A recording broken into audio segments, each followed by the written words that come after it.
Sorry. No, that's fine. Tough time for him. So it is what it is. So yeah, we're also good busy in that we've picked up a lot of new business. We've got other stuff on the horizon. Like we have really good things happening, just as we're short staffed. So right. Well, it's interesting. I'm hearing the same exact thing from Wes and Brian down in Mankato, where they're busy, huh? They're doing steady work. I don't know. I think it's as far as adding new clients through the end of the year and into the beginning, through January. It's been just very steady. I mean, they took on a bunch of clients late in the fall, I think, some more work. Actually, what they're finding is they're really seeing their current client base's needs expanding. So that too. They're getting a lot of work without, I mean, he said they only added like, I don't know, 4 or 5 clients last year that were of any legitimacy. But they're struggling with finding good help. They had a guy leave and quit in January, was it maybe? And then so I mean that is one thing that their client services director that they hired in the fall is very technical. So from that standpoint, he's just been filling in, covering support desk stuff, and but it's really starting to strain a lot of the initiatives they wanted to work on and do. Oh yeah. So it's interesting how that balance is in place or not, as far as I've talked about before, the 3 types of work as far as vision, and then your management work, and then the frontline execution work. And when all of your people are focused on frontline execution, the organization really doesn't grow and evolve. Right. They've experienced that for the last 2 years. It's the classic, Faisal kind of coined the term rocks shouldn't float, and that's what happens. Just quarter to quarter, they just keep moving rocks forward, indefinitely. But anyway, what are you, have you guys hired much lately? Because they're kind of like feeling, what's the market like? So we got a guy that we hired as a senior tech. He's finishing out his military orders that he's on full time right now. He'll still be a reservist, but so by the end of April we'll have him in, and then so we're getting some part-time work out of him, not a ton, just as he has time. He's popping over and doing some stuff, getting some training done, learning some clients. And then we hired a level 1 tech that should be starting next week. So that was a quick hire. We picked up a client and they had a contractor, and we so we asked if they would mind, and they said no, she's good people, so we're hiring her. So that's nice, cool, because she's going to be losing, that way it's not awkward. She's not losing that. She's already got a relationship with the client, right? And she's very customer service oriented, which is an area that I want to grow and be better this year, because techs are really good at tech work, but sometimes they're not as good at the customer service side of things. So yeah, it's interesting. Is that interesting from a standpoint of female? I made a comment about that too. And then I don't think there's any sort of get in trouble for saying that. I once attended a women's conference as a man. They said they have to let me go to it. So I went. I was one of 5 men with 120 some women there. And they talked about the attributes that females bring to the workplace, that if you're a male dominated organization, you lose those attributes. And one of them was, compassion, and they're great for support roles. Yeah. I mean, of course you can't paint that picture across the board, but no, the whole spectrum, like, everybody fills in what they're really good at. But as if you're using it as a general upfront, like, concept, yeah. And she's like, you could tell in her resume, she's very customer focused, like very talks more about the customer than about the tech work. So that's exactly what I want at that level right now, and to Right. step up that piece, because the guys get a little caught up in solving things and forget to communicate sometimes. That stuff drives me crazy. But like, I'll be like, hey, that customer's getting mad, but you've been doing work for a week. Tell them that. Like, all they need, I know, but they don't want, I think people feel weird, especially techs. They don't like to say, I still don't have it. They don't like explaining that. And I think they have that. Maybe people have that fear that the client will be annoyed, and why give them an update if you don't have it solved? But it's like, just, you need to remind them you are working on it. Yes, you've run into more complications, you've done things. And then they're like, oh, okay, I get it. Because they know it's a complicated field. They understand when you talk to them.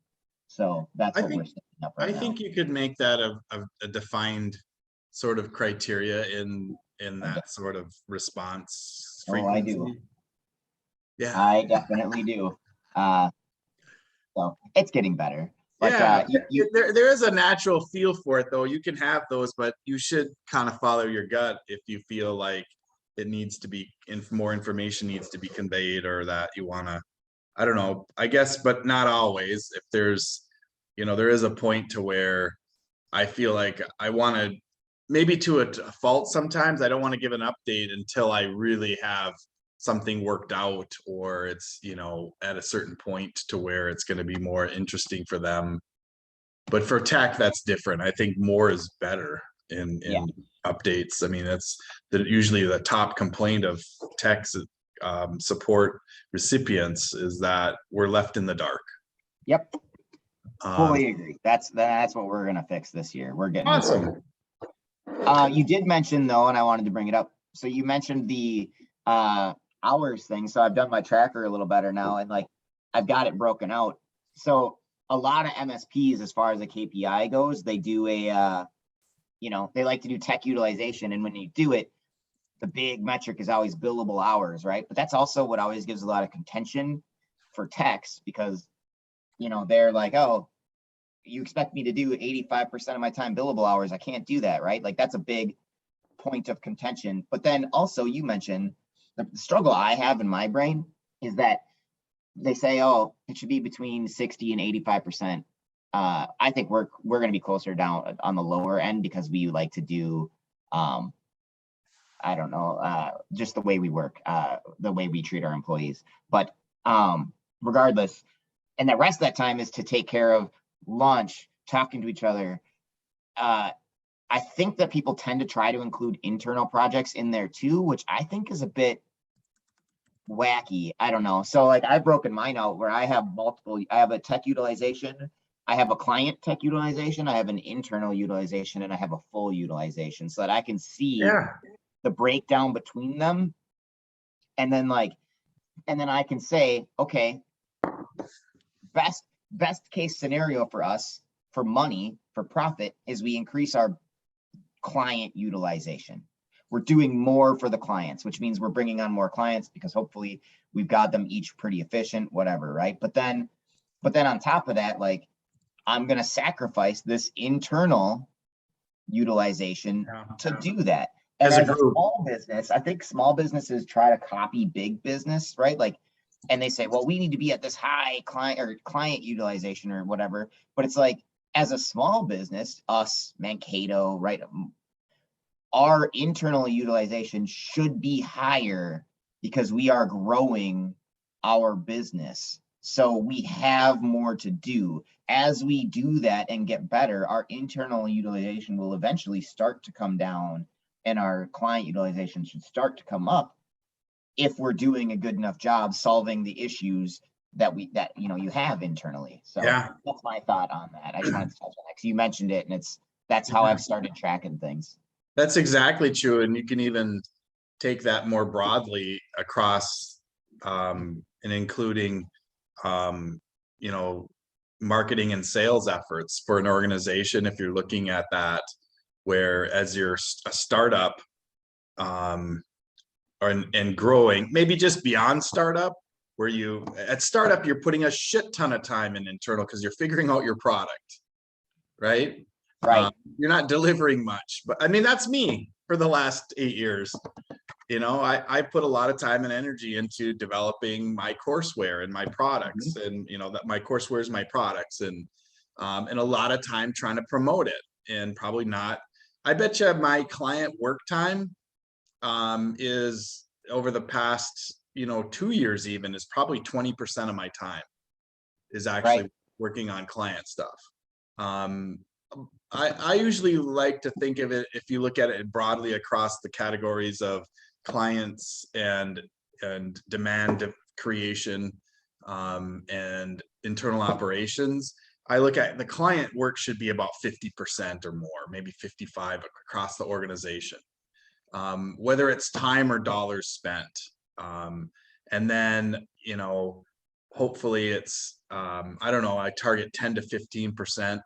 This is when you're smooth, when you're there. Right. But right now for me, it's very skewed. I put a lot of time and energy into that as I'm the company. And the way, you can start looking at that to make it more feasible is to add someone to take one of them over.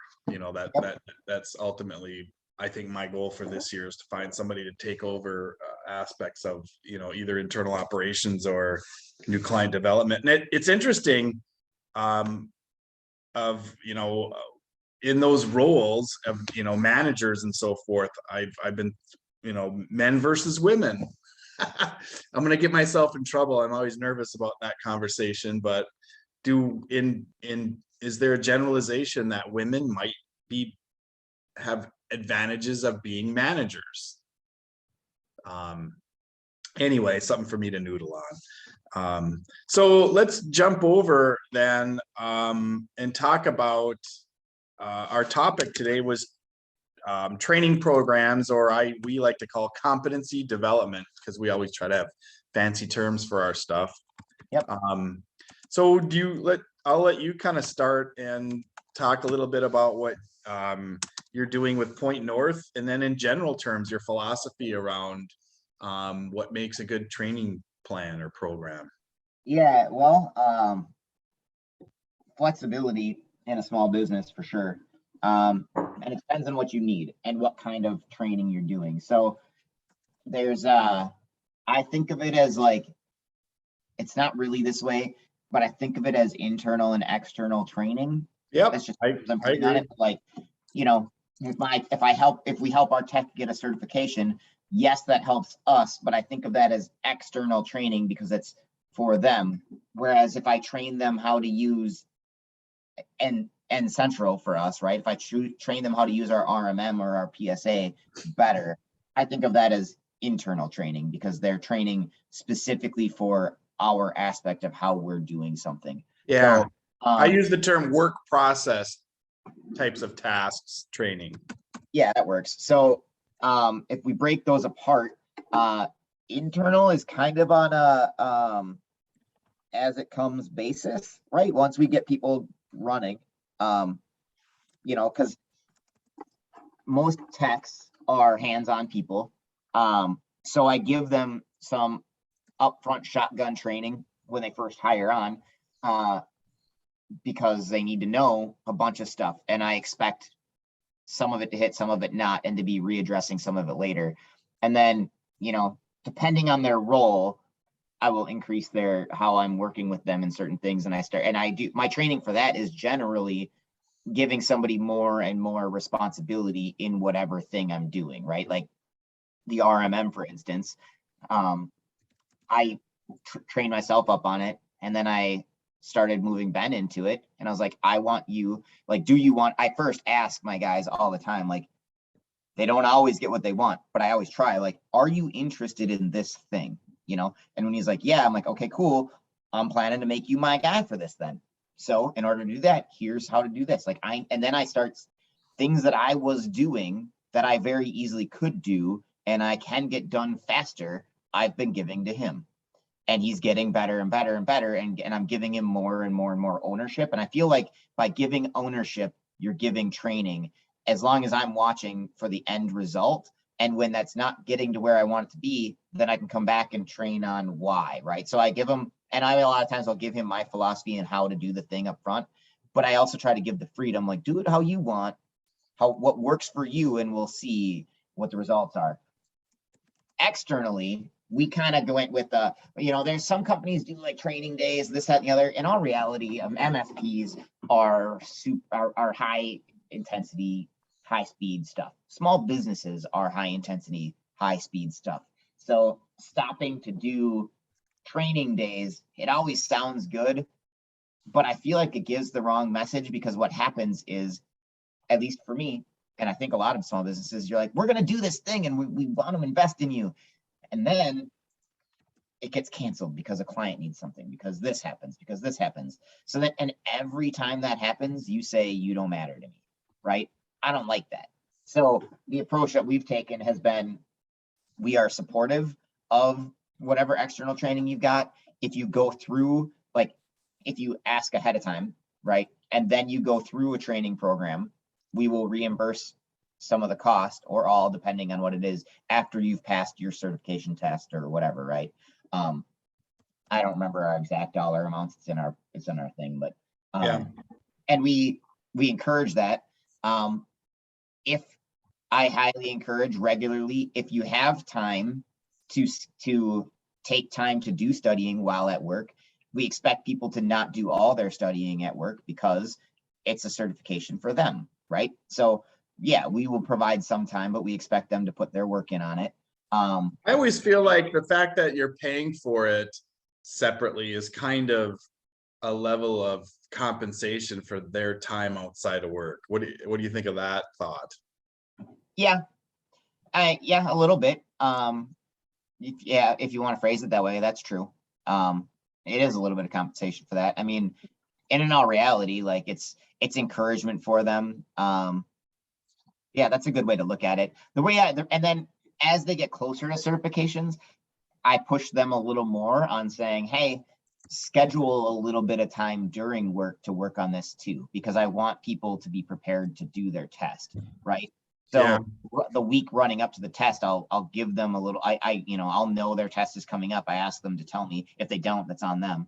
But if they tell me their test is coming up, I'll try to find ways to block out time, because frequently you do have more time than you think.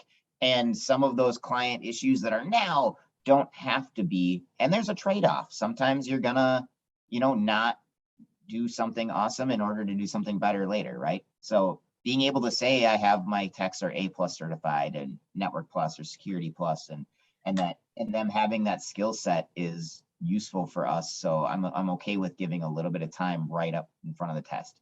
Or that's a great compromise. I mean, it's a good way to address that question that's going to get up or come up. Just to be, here's what our way of supporting you without having all of your time. I mean, I guess the other way of looking at it is, if it's outside of general work time, you could be paying them if it's hourly for that work. I don't know, but most of your people are salaried though, right? Yep. And plus, like we were talking about, like, we don't want to pay outside of work. We expect people to be putting some time in outside of work on that. You know what I mean? Like, I would say outside of working hours is a better way to put it, right? Is that kind of what you're saying? Yeah. Yep. But I look at that as their personal time to do, and I don't like, most of our people are salary. I don't like getting into that game, because then you get into, like, well, for the hourly, like, is it going to be overtime now? Like, what are you going to do there? Like, we don't bother with that. It's, if you're doing it off hours, that's your off hours. This is your certification. Like, and while I love being able to say we have the cert, it's better for the tech than it is for us. It's only good for us as long as we still have that tech. Right. And, one of the reasons we do this is that we believe, and we talk about our tech's proficiency a lot. So we believe in it a lot. I will say that I bet a lot of companies run into the same thing I do, where people say they want training and they really want that stuff, but then they just want to do their jobs. And if people don't schedule those tests and stuff, my experience is a lot of techs never get some of those certs. They just stop. I'm trying to figure out what I need to do to help some of them get by. And I think it might just be a personality thing, and maybe they don't want it. And honestly, certs don't teach you a lot of skills that you wouldn't have otherwise. They just, but they give you a good foundation to build some of your other stuff off of. So that's, I think, a thing that techs have a problem with, is they feel like they're not useful because you memorize and then dump the knowledge. But I don't like that. Like, don't dump the knowledge. Like, but even starting with that base level knowledge, making sure you have those gaps filled will help you build the rest of your knowledge base, I think. So anyway, those are my thoughts on it. The certification is a whole nother aspect of this, and I think you were hitting on what's the real value of it. And I think most of the time it's for them, and like you said, if they leave, it goes with them. So it's more valuable to them as they're marketable. And I mean, and especially in tech, it's I in several instances we've paid for training for people, and specifically to get certified, like the MCSE, and then they're more marketable and they want more money. And then they've actually left because they found more pay. So we basically paid for them to leave. So my discussion on that is to pay attention to what training that's given to them, what you're paying for, because we can say no. And if you have a tech whose career path is going down a certain line, I'm not saying like, so it's a balance, right? But like, you can tell sometimes, right? Like, if I don't have any openings in the security side and I have a tech really driving down the security path, then I need to understand that they're probably going to take that certification and leave, right? Because I may not offer what they want. So knowing where your techs, and that's a big piece of the whole training plan in general, is I have a lot of conversations with people about, here's where our company currently is. These are the next openings that I see coming up. Yeah. It may change because we're a small business, but these are the opportunities that I see. And, luckily we are a small business. So tell me what you want and we can see if that's a place that we can build a position for you. I'm not promising any of that, but I try. And then, I try to help people walk down that path. But right now, security is such a hot market that a lot of people want. That's what they all say they want. And that's not always the best move for you, because again, we only have so many of those positions in our business, but they're everywhere and they pay really well. And I'm not saying don't help people achieve their goals either, but sometimes I've had success with some techs saying like, okay, we can go that route and we'll help you with that. But in our company, this is where we could see you growing and you can grow into this. And I try to offer them an opportunity and say, this training that you could get will help you increase here. It will frequently end up in a pay raise if we get to a certain point, right? But sometimes people will change that path a little bit. It doesn't hurt their career much, and it actually might improve it.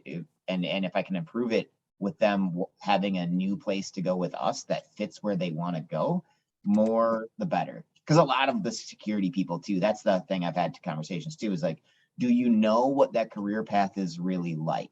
Right. The reality of it. And if you still want it, awesome. Like, we will still help with that, but like, just know where you're headed, because it may or may not fit what you actually have personality wise. And I try to be really good with knowing my people's personality to know what training is best for them, and to help them get it. But it's still very personal. So we are flexible, and I'm a little torn on it. We tend to lean towards positive for the employee above positive for the workplace, because I believe that if you do positive things for your employees and you believe in them and you talk to them and you've planned stuff out, they are more likely to stick with you. And if they don't, it's probably not for a horrible reason. And then, we paid to help somebody else out down the line. Maybe we get some connections later, and maybe they just become more successful, and that's good for us and good for them. So you mentioned likely to stick with you, and I'm not trying to be critical, but I mean, looking at Point North Networks, how do you feel about that success and having, who's there? And I mean, Ben is still there since I was there, Yeah. 3 years ago. Is there, what are your thoughts on, wouldn't you have liked to seen more? And what's the difference with Ben and the others? Well, okay, so there's a mix of things that went on there, and what really is the difference is that we went through a business change, a business philosophy, and everything changed, right? So Ben and myself have been there the longest besides Brian now.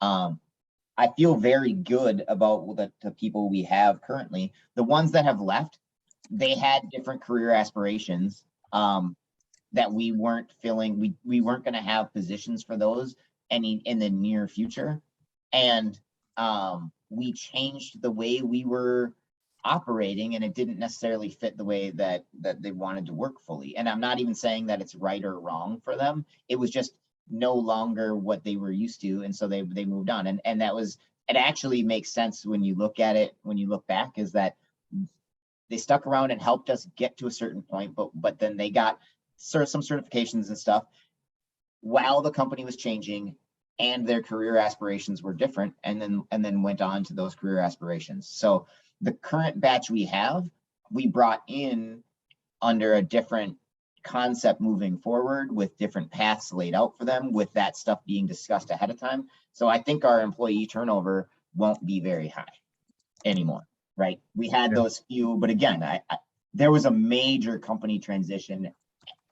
So you're kind of restarting your evaluation period of that. Yeah, kind of. Ben being a good one. He's got his A+ now, and he's moving on to more certifications. There's no sign that he plans on going anywhere else. In fact, he's talked about where he wants to go in our company. So I think the term, I mean, I know we use the term churn when it comes to clients. I suppose there's the employee churn. Is there a better word for that? Nope.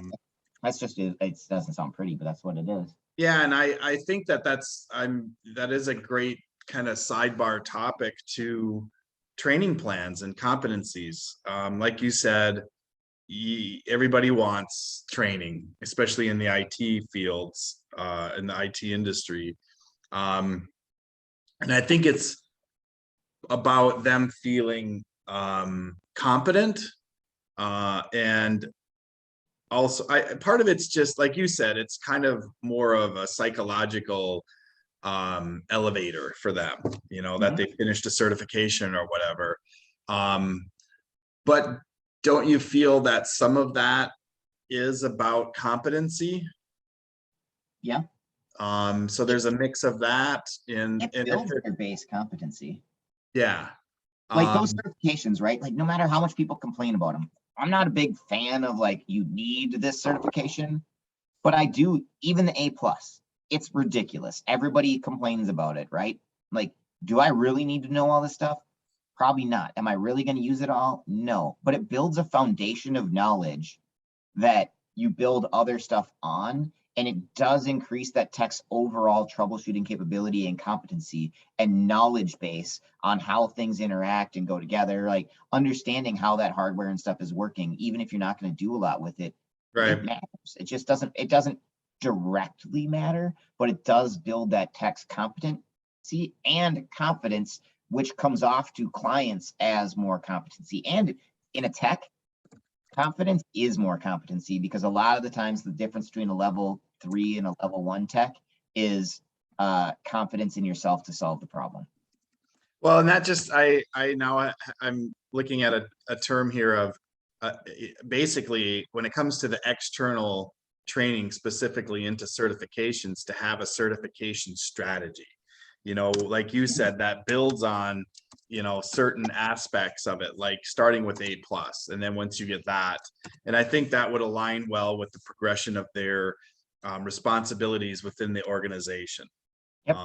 Like you were saying, that you might start adding on different roles as you feel a comfort level in that.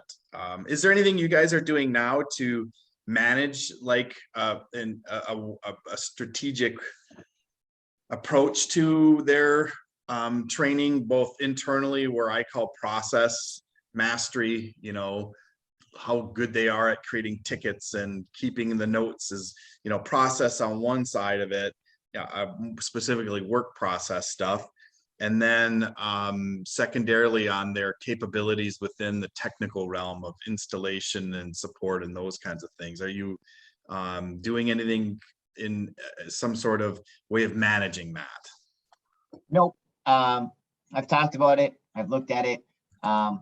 Someday, maybe. I feel like it's in our size business. It's more admin overhead than if the juice isn't worth the squeeze yet. It'll get there. But I just don't think it's worth it yet because I'm connected so much to the text that, you know, we kind of know that stuff.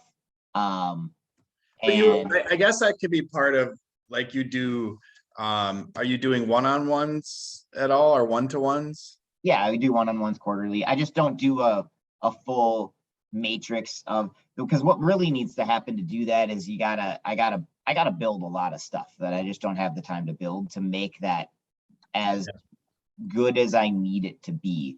And there's some, you know me, I'm gonna overthink the crap out of it, which is part of my problem. So I've avoided that for right now. I've had a plan. Eventually, I wanna mimic a Navy JQR process or PQS process, or which is, you know, basically you have a book.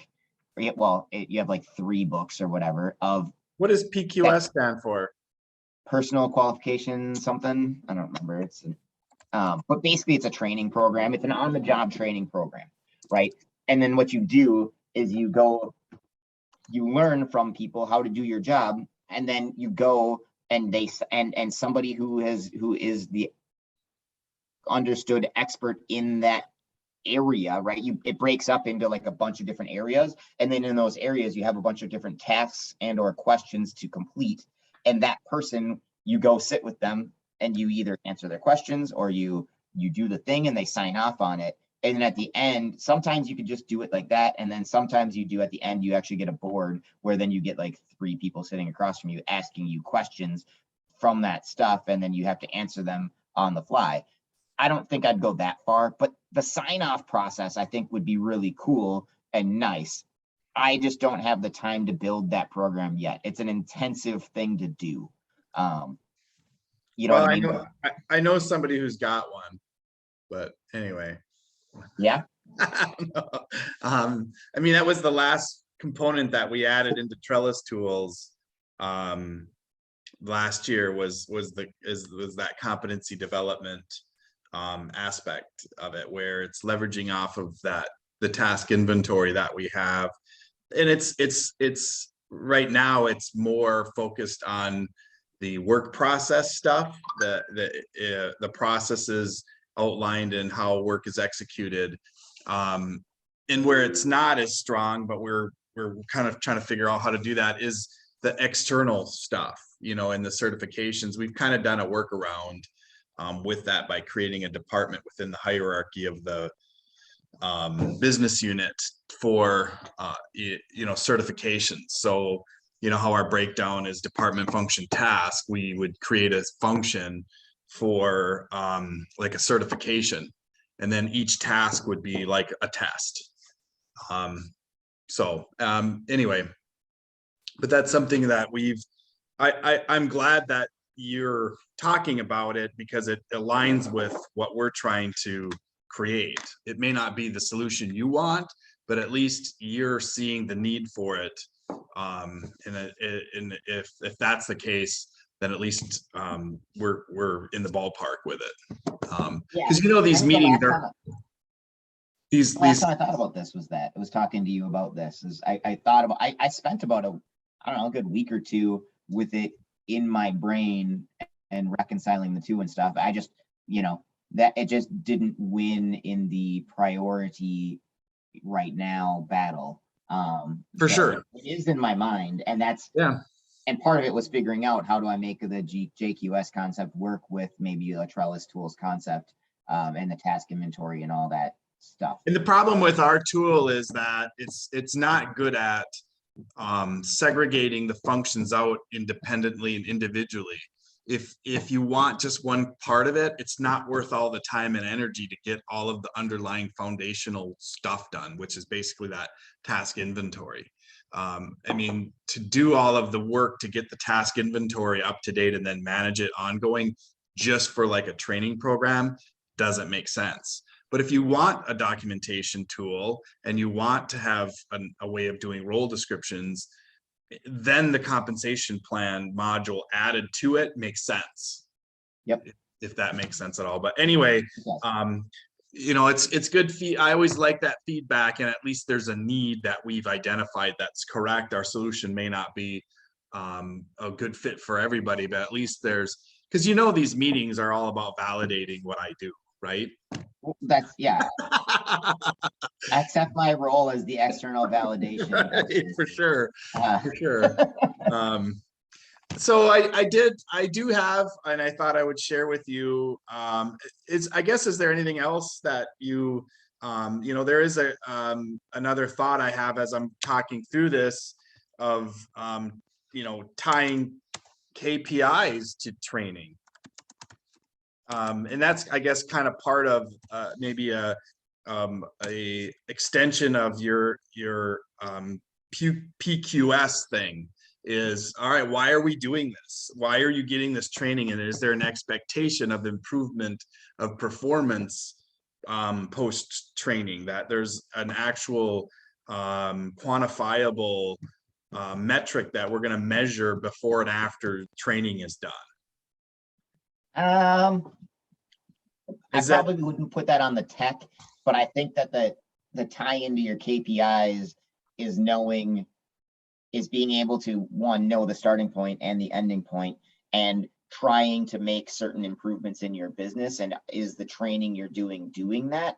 I probably wouldn't bring it down to just that individual's level. I would take it as a company as a whole level of, like, we're trying to improve customer service. Like, how good are you at communicating back to that client, like whatever, that type of stuff.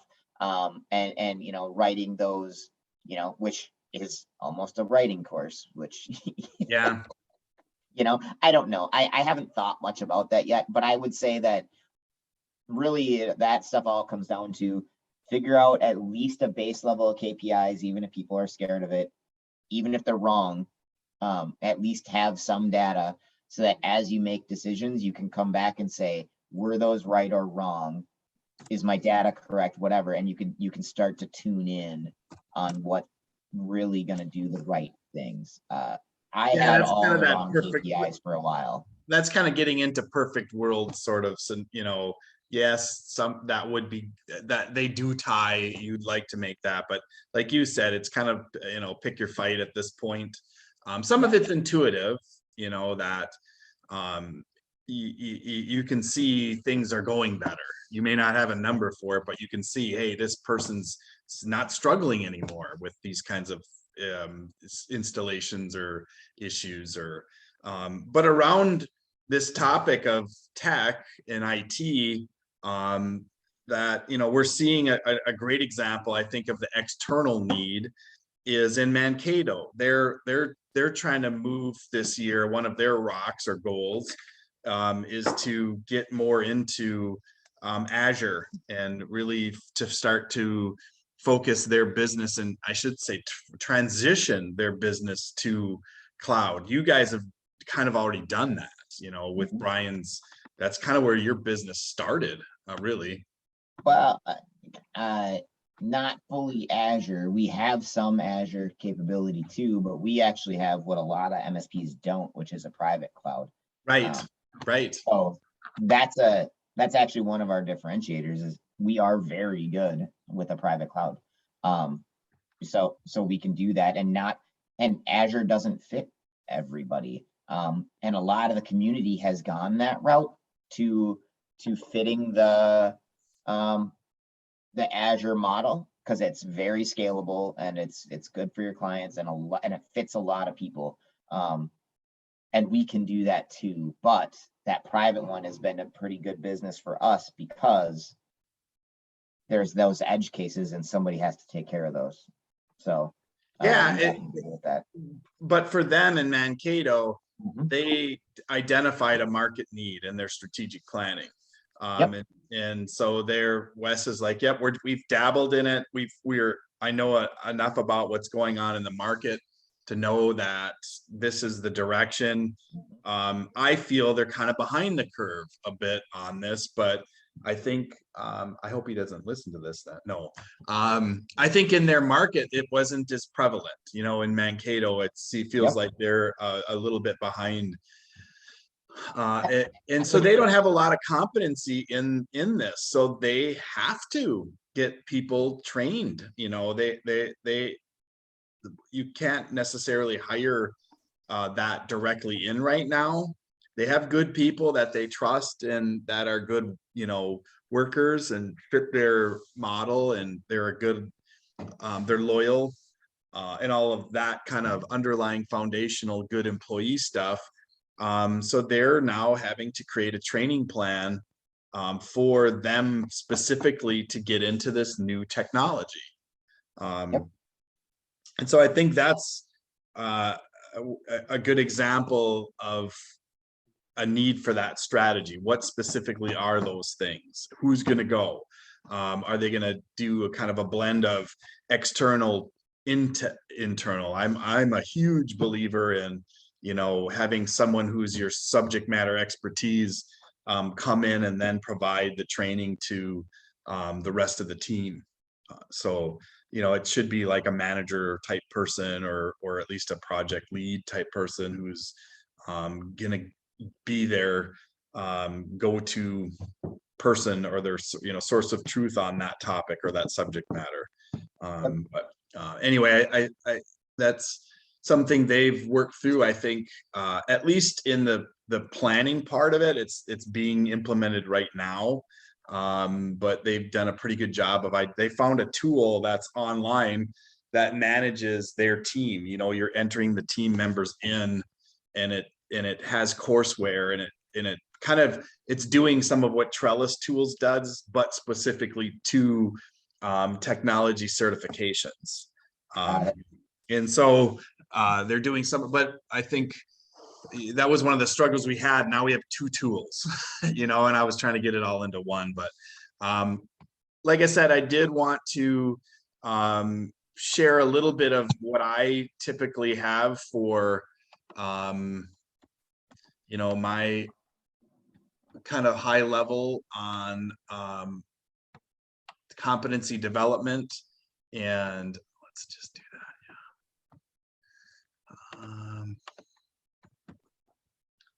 So as far as the responsibilities within the organization, I look at the team effort in creating something like this. And, it starts with the integrator.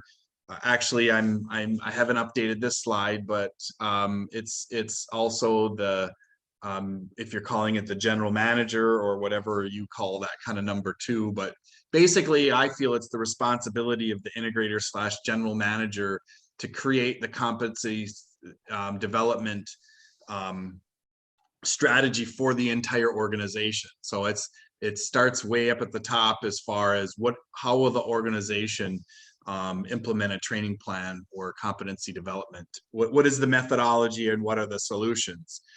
Working with HR, if you have somebody who's in HR, because I think a lot of the nuts and bolts of this should be coming from HR if you have that resource available.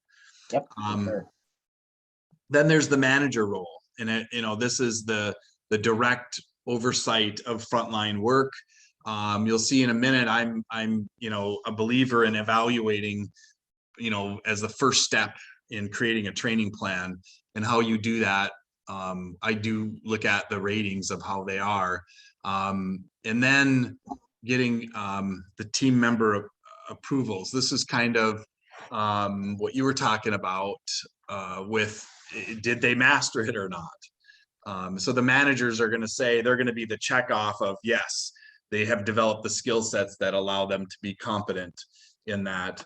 The directors are overseeing the managers just to make sure they're doing this for the front line, and then determining what resources are going to be used across the business unit. So Wes's team, actually it was their HR guy, Colin, who found this solution that kind of was both a tracker and it had the courseware in it. And then, like I said, HR is a great coordinating effort. And then they provide oversight of execution. Kind of they're the nuts and bolts of it. I will have to give Mankato kudos. They really did a good job of implementing this across that organization. You know, not just for the technical team, but for people who are in finance. You know, how do you get trained on QuickBooks? That sort of thing. So they've really created a good organizational solution for that. And in doing so, I really should start with the benefits. I did an update to this morning, and I'm surprised through my syncing it, I didn't get the new version of it. But basically, I don't even know who my tech support is. I guess it's me, and I'm not very good at it, but probably hire an MSP to take care of that. For sure. Confidence in delivery.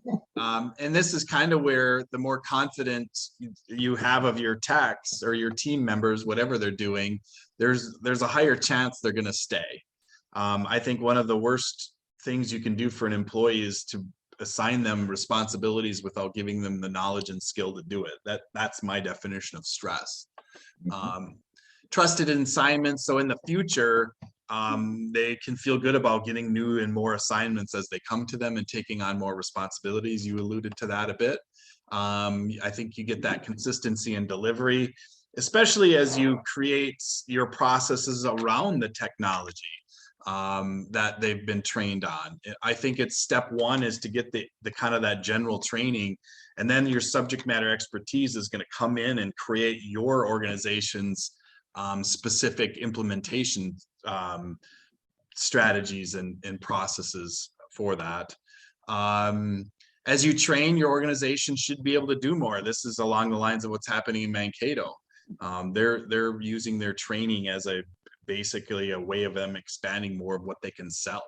Right now, they can't really sell Azure services very much because they don't have that competency there. And ultimately, satisfied and trusted, really, you're instilling trust to the clients when they see that your teams are confident and capable for that. I did talk a little bit about KPIs, but I'm going to skip through this, expanding kind of that capacity factor that we talked about last month. And so this was my slide on around the idea of tying KPIs to training. You know, ultimately, if you're able to increase that number of there's two numbers that are your levers that are going to increase your revenue. The time that's dedicated, that's billable, or client work time, and then the rate for it. If you have a higher level of complexity in your service delivery, you can bill for it more. The only way you're going to get there is through higher competency with that. So of course, go ahead. The other way to make money on that too is when you're, when you talk about the billable and all that, is that your increased competency makes your techs more efficient, which makes you more profitable per hour if you're doing an all-you-can-eat type of concept. Yeah, that's the other thing that really is a struggle with the KPIs when it comes to those two different sides to providing your service through a plan or through just reactive hourly. It kind of works against you in an hourly engagement if they're efficient. But we won't go back down that road again.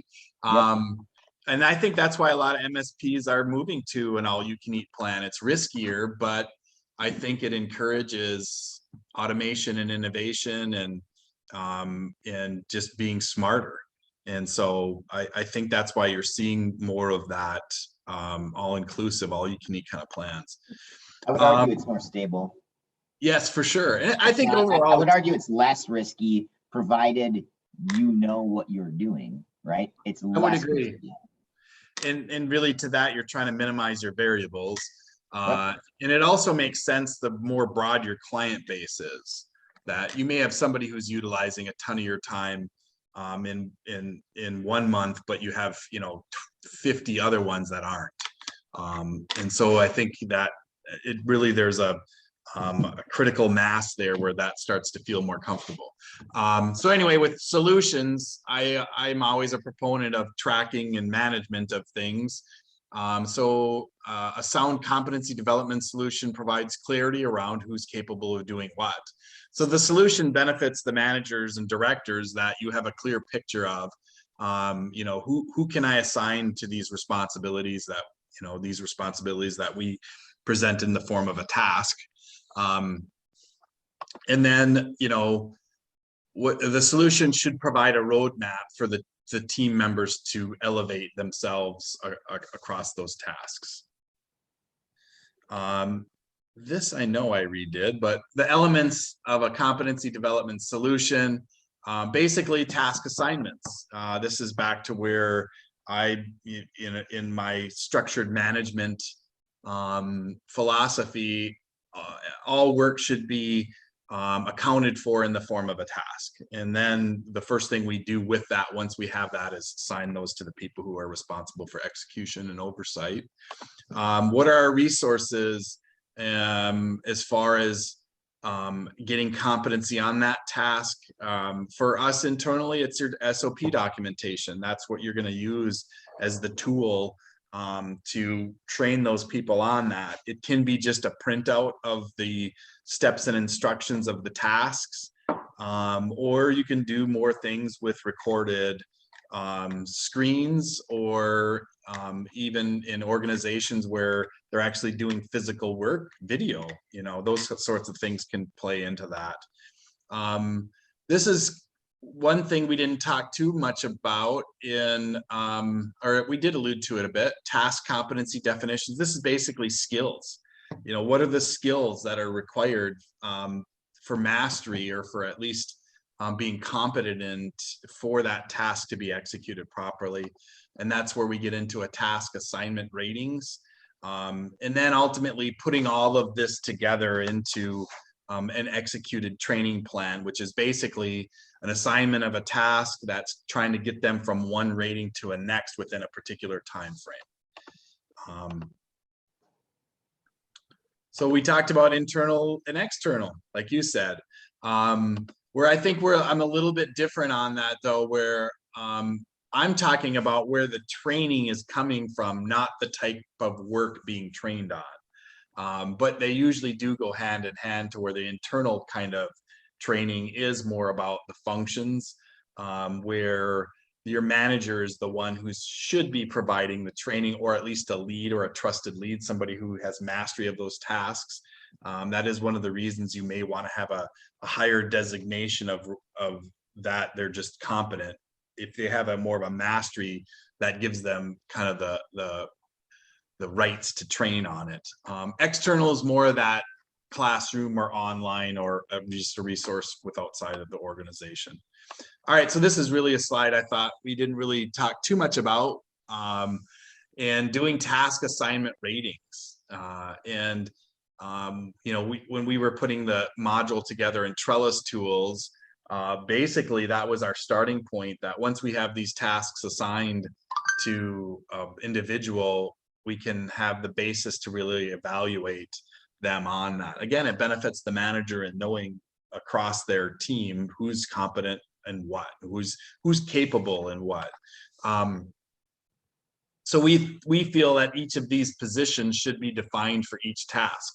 But this to me is the minimum of what I would look at as kind of a 3-tiered approach to it.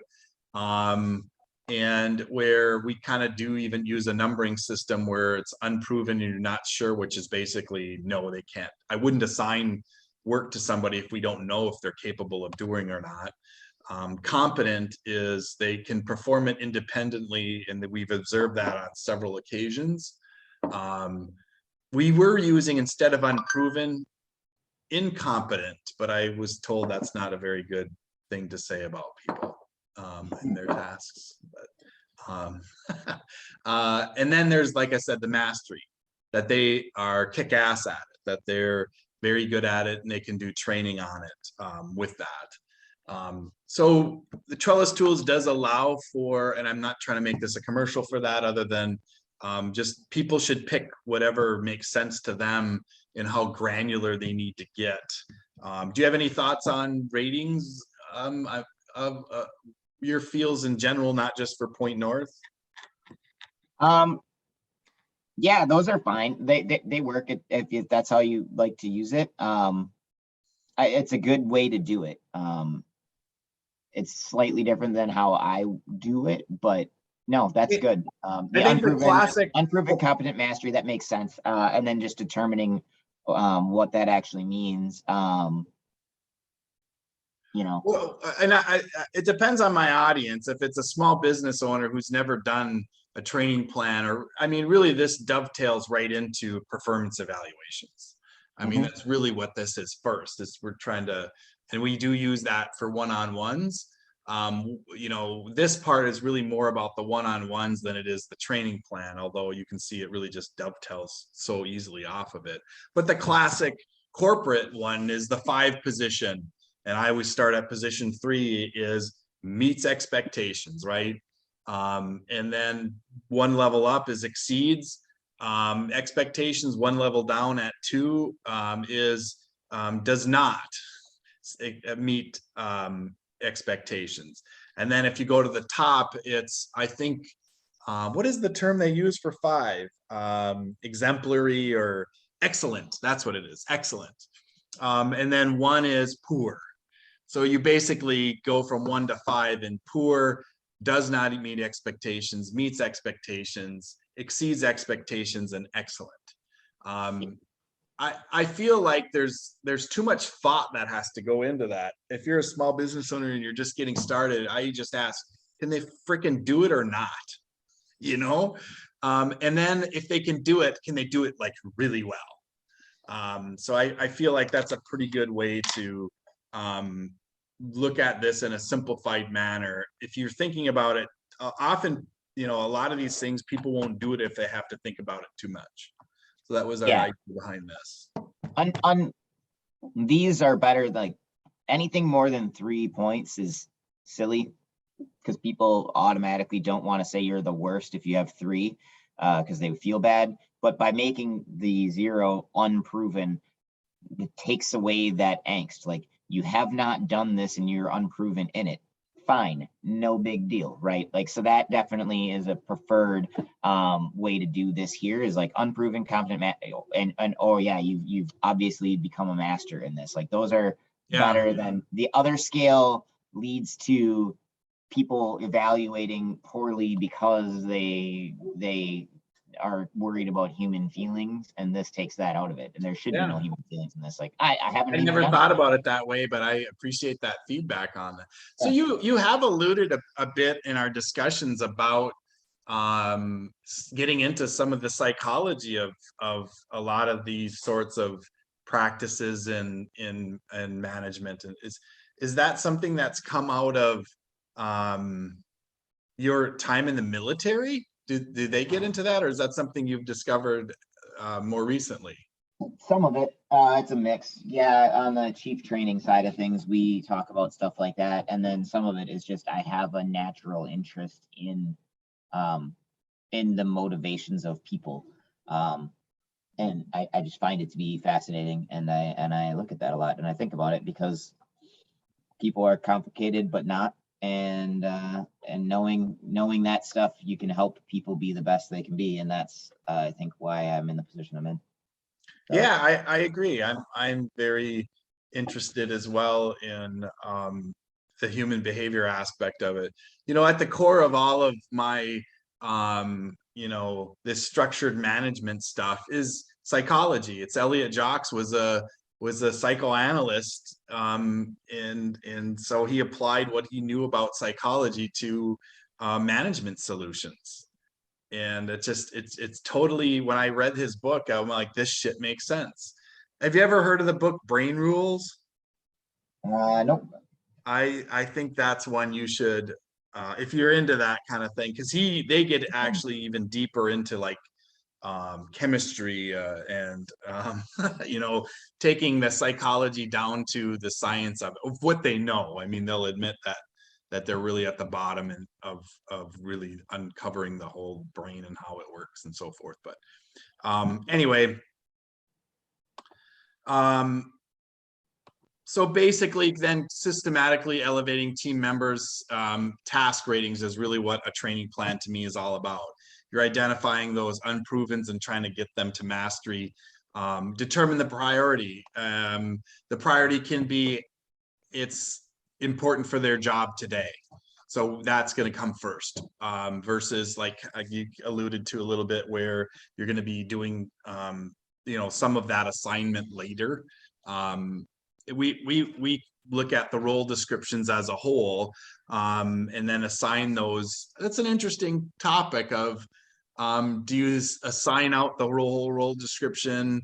You know, usually you know what it is, and it's as a person gets hired or promoted, that you just create the whole role assignment of what that role requires, and then we kind of knock it off. So when we were in Mankato, we had the system up and going to where we could do the assignments of the ratings of the tasks, and then I sat down with each of the techs and then Colin, who's their HR person, and we just went through it one by one. You know, how do you feel you are at this? We kind of had a discussion about it. And so it was a bit subjective at that point, but I felt that was better than nothing. Were they but then, engaged? what's that? Were they actually engaged? I would be interested if they were actually fully engaged in that conversation. I think so, because they're defending their capabilities. So, you know, we went through it from a internal process stand. That one's easy, you know, but we did include in that, like I said, we created a technical one, like, can you install Windows? Can you, you know, there was a technical task aspect of that. Can you install a firewall? Can you install this kind of firewall? You know, so there was a bit of, like I said, we weren't doing it by any subjective testing. It was basically explain to me about it so we can feel. And then I think it's the manager's role to determine that ongoing. So we do set target dates, and then we do have that as part of the one-on-ones, or whatever check-in you're calling it. And then at those, one-on-ones is where we would do an update status of, okay, your training and plan included going from unproven to competent in this month. Where are you at with it? And that's where you could even ask them to show you. Like I'm totally going to adopt that PQS in this discussion now. Maybe, but I feel like in an organization of small business, it's the manager's role. You could look at it, maybe that's the director's responsibility in a perspective of overseeing the manager, you know, that having that person as the manager or the director doing that quality control component to it. I don't know. What do you think about that? What do you mean? I didn't follow that full. So right now, you know, between, you know, the frontline worker who the manager's basically coordinating the training plan that's based on the task assignments that, you know, we're going to go from unproven to proven. So there's a level of them having a plan and then doing like training or having people do, you know, in a small business, basically you're working with the manager or a lead on how do I create a ticket, let's say. And then we would go to at one of the one-on-ones, we pull up Trellis tools, and here's all of the tasks that were assigned to you in the training plan to elevate you from unproven to proven. And then there's that check off to say, yes, you met the criteria and you are now we're gonna change the setting on your assignment of that task to proven. And I feel like, well, maybe it shouldn't be the manager doing that. Maybe it should be someone else because the manager looks good. He might cheat that to say, I've taken these people this many tasks up this month. And they could kind of be biased in that, where maybe it's better that the director comes in who's overseeing the managers to say, I'll be the one to do those approvals of going from unproven to proven, for example. Well, if we're taking the PQS standard concept, it's not either of those. It's the expert for the given thing.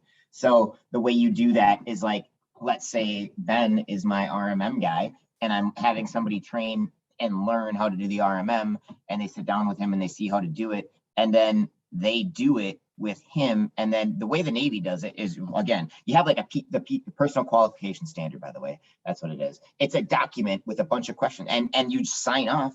That person, that expert signs this person, like their name and the date on the day that it got done. Then there's no approval from anybody else. It's that expert said, I taught this person and I saw that they can do it. It's not like that they're mastered it. It's I taught them. I saw they were capable of doing the thing. I signed off. If later people then are failing at stuff that expert signed off on, then you can go back to your expert and say, hey, what's the deal here? Like, you know what I mean? Like and you can evaluate the problem, but it doesn't have to be like after they've learned it, you go and do a whole test and everything. It could be that individual experts sign off on their expertise, especially in a small business, because everybody's got expertise. And like, I would be best at, how are you entering your time? How are you doing this and that and the other with the PSA and like some basic processes. I'm not the guy to sign off on if you're doing the right things in the firewall. Right. That's not me. I'm not the expert there. I know about how long it takes for them to do the work there. I know some of the requirements for them, but I'm just not that guy anymore that does that stuff. So I couldn't train somebody to use that. So I want the expert in that firewall to say, hey, in this firewall, are you able to accomplish this task? Cool. Yeah, I trained you. You know, I can walk you through it. Now I'm going to watch you do it sometime. Okay, good to go. Signed off. I think that you're competent in that. You know, that's the way to do it. Right. And that kind of goes to the lead assignment that we have. That's really the next level of where the tasks fit in. Yeah, and your task inventory, the leads or the function inventory, the lead would be the one signing off on that thing. I agree. And 9 times out of 10, it's the manager too. The managers are the leads as well. Often. That's a problem. Anyway. What's that? That's a problem. Well, I know, but that's the reality. In a small business, really, like they have the broader knowledge, but is the manager really the best at everything? You don't have a guy who's specializing in certain stuff more often than not. Ben is not a manager, and he would be the best at some installation stuff.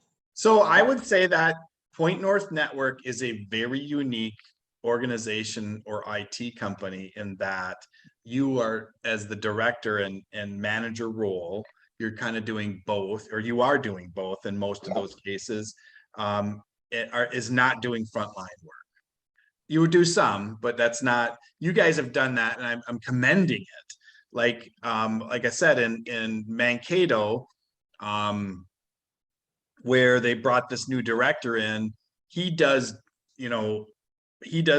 a lot of manager work for sure. He's overseeing the tech team directly, but he's also competent and capable to do a firewall install and to do those things. So he gets stuck up and down the hierarchy all day long. And I'm saying that's not good. The good news is, in a pinch, they have an outlet person, that can do some of that work. But it does maybe they're too casual about the frontline hires. Then it's like, Brian can do it. Although that's not the case. They've been really trying to hire.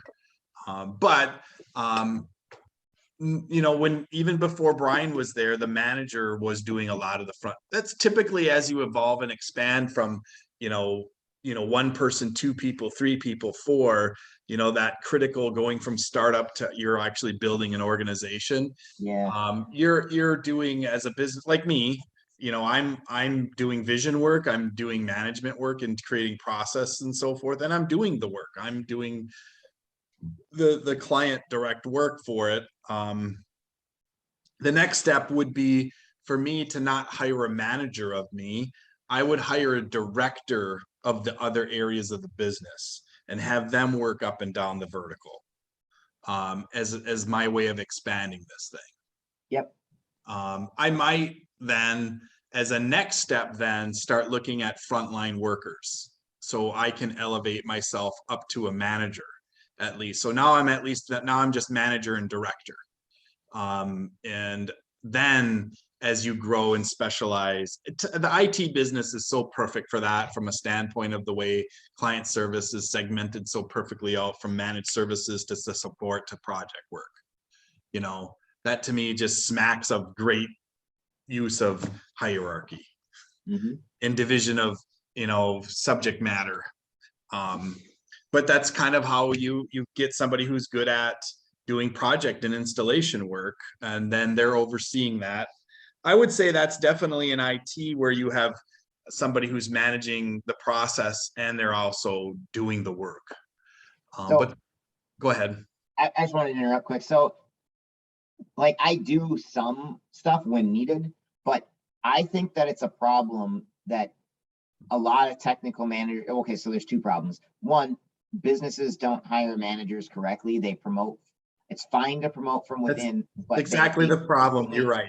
Yeah, they frequently promote their best worker into a role that does not suit them. So that's a thing. So then they fall back into the role that suits them, which is tech work, and they may not be best managers. So people got to keep that in mind. Second, is that I think that even if you are technically competent, I'm going to take the RMM for instance, right? Like I'm a lot better at application level support. That's just where I'm best at. Like I can do that stuff, and I did it for a while. But Ben is now my guy that I would say you sign off as the expert on that. Do I? I probably still know more by virtue of being a giant nerd, but I give him that work, and that's what I think that managers need to do better. Is they should be handing off that expert role to people below them, and then those people should be given the elevation to sign off on things for the PQS side of things, because that gives them more impetus to be the best at that thing, to feel ownership of it. And that's otherwise you end up with overworked managers and people not being able to grow into their roles correctly. That's the one problem with technical. And so this is a thing that we talk about a lot on the Navy chief stuff, is that it's very hard because we are technical experts in what we do to let go and let other people do it. That's one of the biggest, most complicated skills to learn. And it's been years in coming. Like I've been working on it for a while. So that's why I don't do some of that stuff. I choose not to be involved in it so that then my tech can do it. I know enough to do it, but I don't. Does that make sense? So, and that's something that to work with managers on. It's a very counterintuitive learned skill of saying I can, but I won't. Super difficult. Yeah, I agree. And I think it's I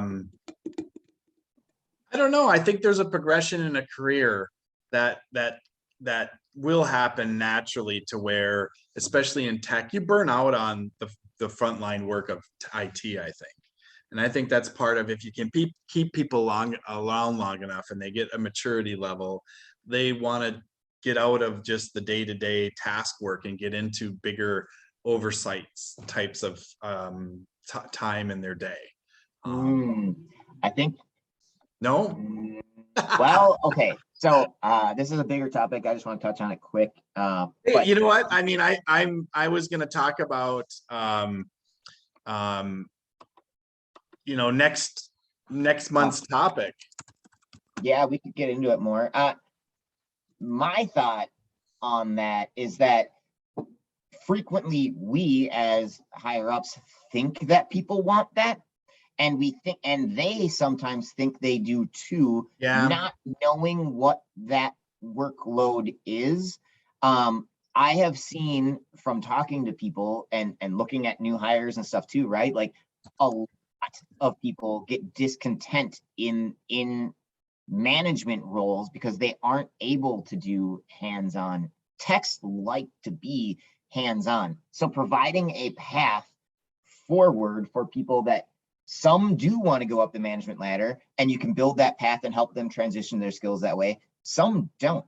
I have a guy, he's amazing. I wouldn't put him in charge of everybody, and it's by his choice. I've talked to him about it. I've asked him, do you want to do that? And he's like, no. He wants to be able to help people as he can, but he's mainly a project guy. He knows the path he wants to go is project oriented, working on stuff for people behind the scenes. He doesn't want to oversee everybody, right? Like that's not his goal. He doesn't want to go up that path, and I think he would quit if I drove him up that path. He would burn out, it'd be less efficient, and probably eventually leave.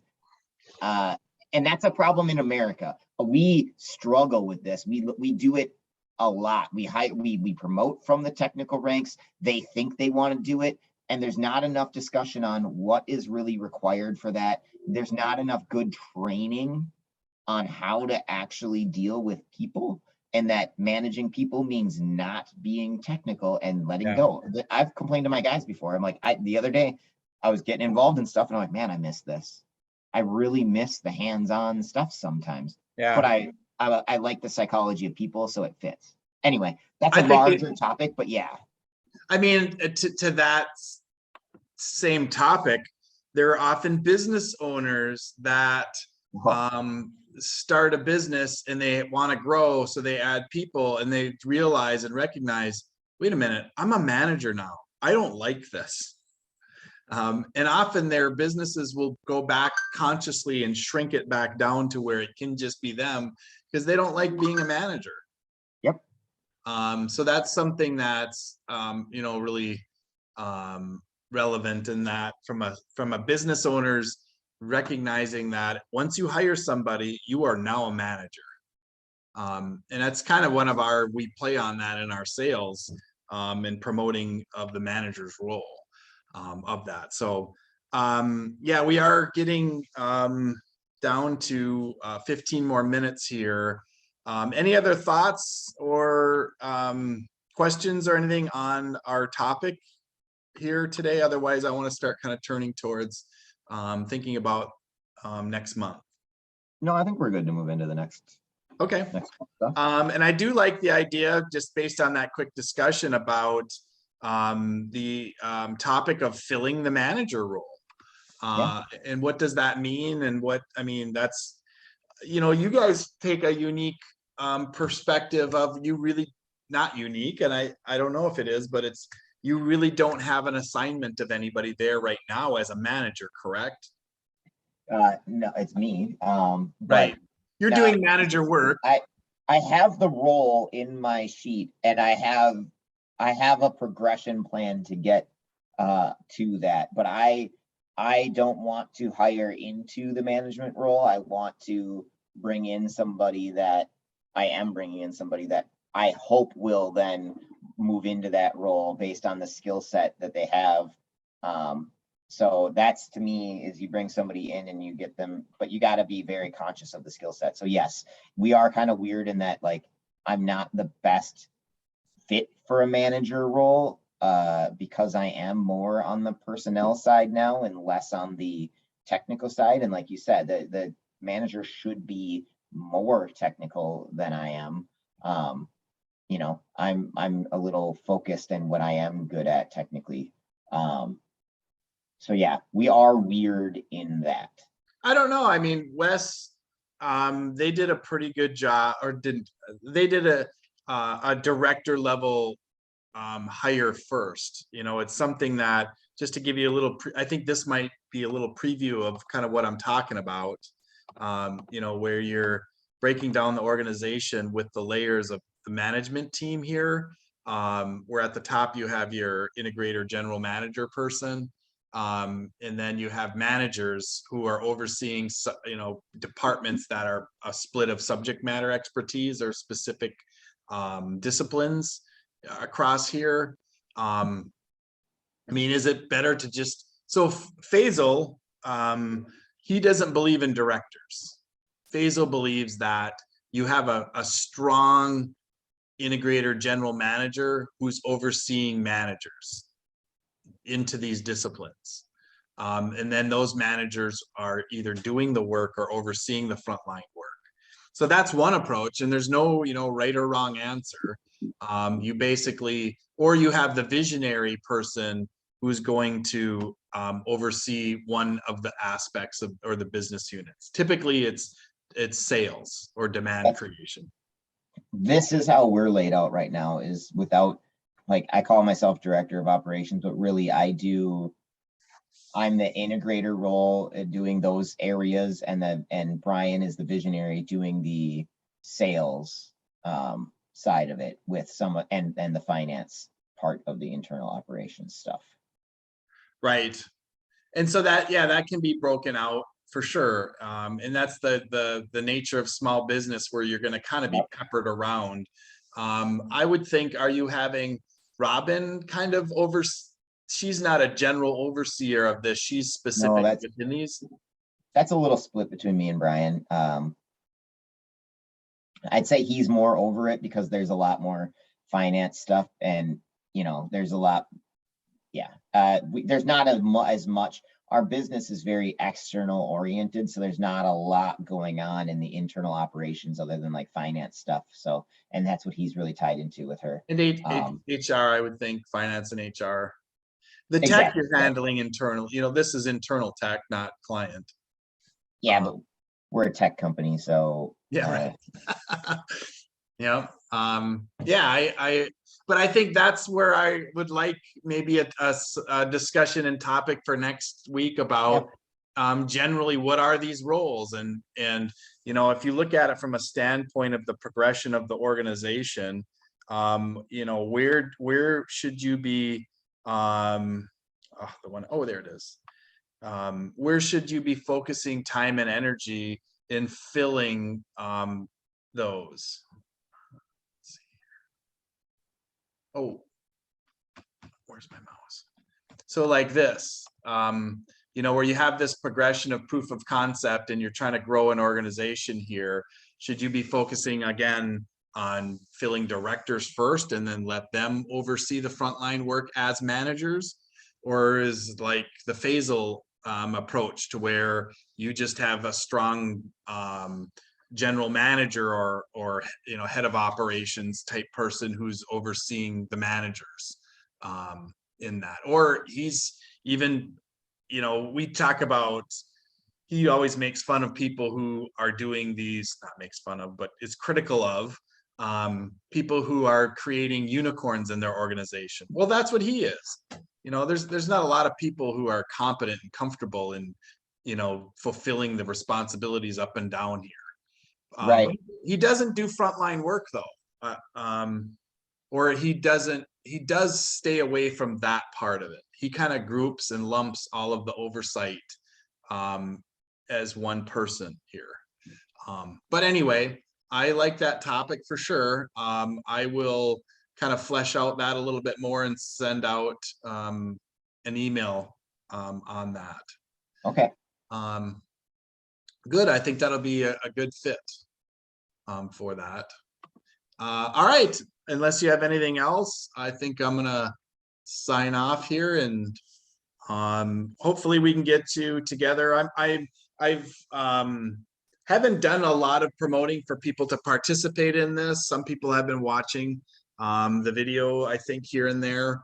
I think I'm trying to figure out at what point I'll be motivated and inspired to try to get a little better group together. I do have a couple of people that have been interested, and I think it's time for me to do that right now. I think I have the time and energy to get a little bit better of a group. So, and I think the Wellworth space works out pretty well for that as well. So anyway. Yeah. All right, I will send out an email with the link, and then we'll start looking and promoting for next month. Rock on. All right, talk to you later. All right, have a good one. You too. Bye. Bye.